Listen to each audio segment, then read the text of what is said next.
This is a Audio-Technica AT2035 microphone and cradle package I bought from Amazon. I bought the renewed one, not the 100. That's a bit like $117 with tax, of course, for it, as opposed to $149, whatever it is, with not a renewed model. I could find nothing wrong with it at all. Now, what comes in the box is the microphone and the cradle. There is no cable with it, but which you more than likely will have to do, you have to buy a power 48 volt power supply or phantom power supply to make it work properly, to go with it. And a lot of them, when you buy them, they'll include the correct XLR wires to connect the microphone to the phantom power. Now, if you're a bit of an audio freak like me, you probably have the XLR to amplifier or to recorder wire laying around, so you don't have to buy it. But if you did have to buy it, typically for the computer today, because most people are using these for vlogging and YouTube and stuff like that, the one that you need is an XLR on one end, and typically it's either a USB on the other end or a mini phono plug to plug into your computer. Now, some computers can recognize that they have a microphone connected to a USB port and that you shouldn't have any problems configuring that, but typically they don't, and it's the older ones. The newer ones do, but the older ones don't. So you need the DIN connecting plug or the phono plug to hook it up. Now, I bought, as well as the microphone, I bought this little phantom power unit, and it says it's an AOKEO phantom power unit. So let me show you that. I'm trying to make this camera to show it more clearly. The light comes on when it's powering something up. So there you can see it. I bought that on Amazon. I think that was about $23 or $24, something like that with tax.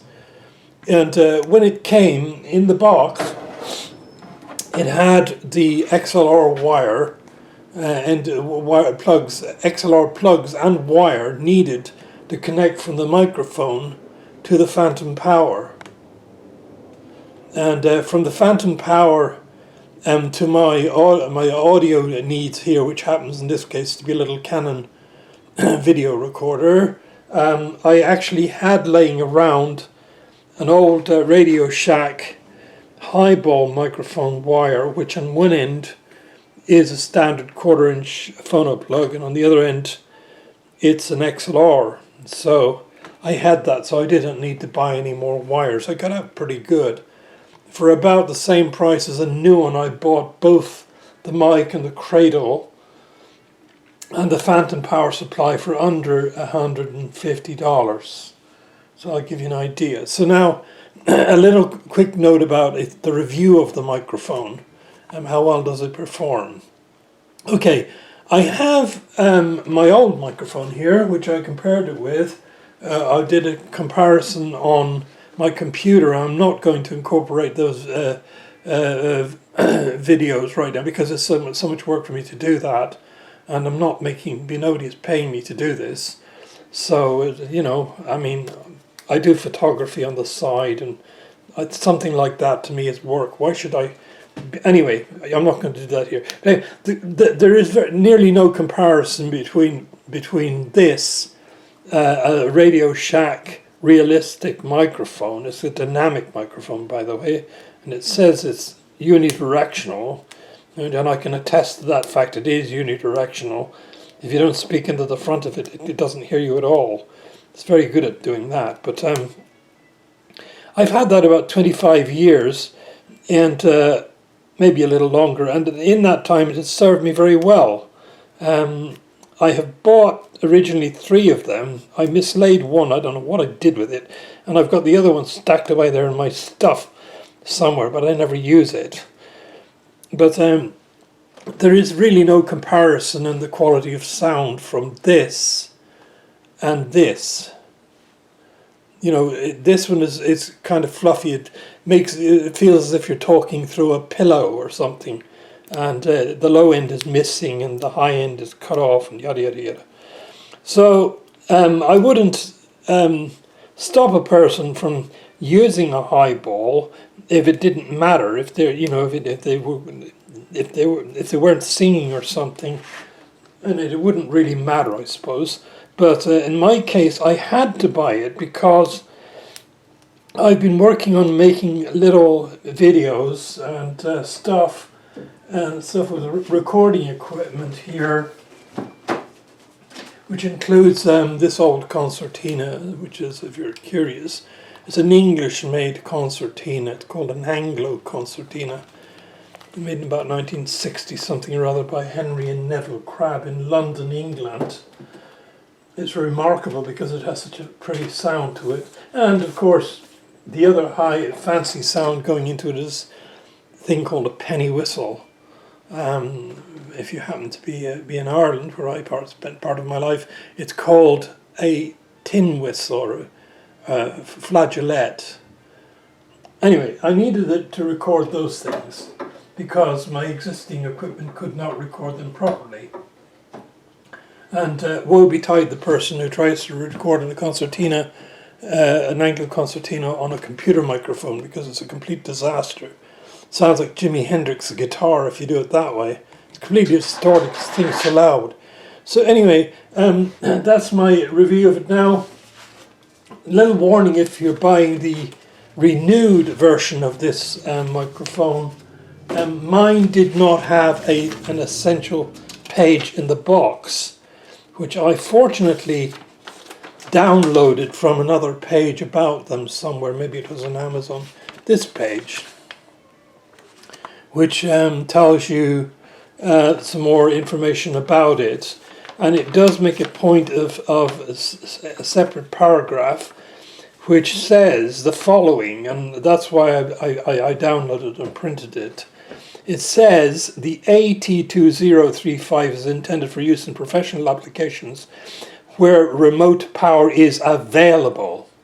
It requires 11 volts to 52 volts DC phantom power, which may be provided by a mixer or console or by a separate inline source, such as the Audio-Technica AT8801 single channel, blah blah blah, phantom power supply. Basically, it needs 48 volts to work properly. I'm not saying it wouldn't work without 48 volts, because I found if I hooked it up to my computer, with the phantom power in line, obviously, because it won't. You're not supposed to hook it up otherwise. Anyway, when I hooked it up with the phantom power hooked up with the phantom power button off, so it wasn't getting 48 volts, it did work on my computer, but it did not work half as well as it did when I turned on the power. And now getting back to that again, and before I neglected to mention it again here. If you buy the renewed one, you need to go to the, let me see where I got it, you need to look on the $150 one page, and on it you'll see the PDF where you can download this. You really need to get that to put it in your box, because it warns people essentially that you can't use it without the phantom power. What other comments would I make? It recorded almost perfectly onto my recording machine. This thing sound here.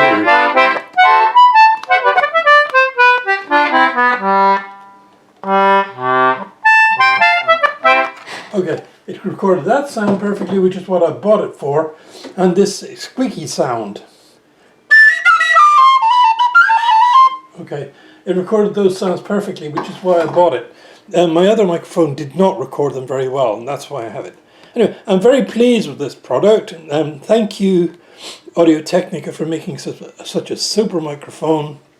Thank you, Amazon, for providing me the the deal on it. Couldn't find that anywhere else. Local music shops are all like $150, $180.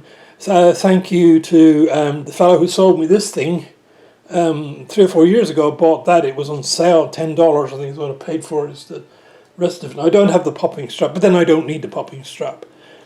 So that's it really. That's my review. Am I recommending that you buy it? Yes, but you could buy one that isn't as expensive, would do most of what it does, but not everything.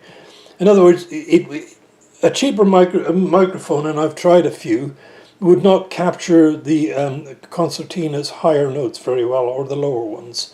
This one does. That's why I bought it. So thank you for listening to my review. Bye-bye.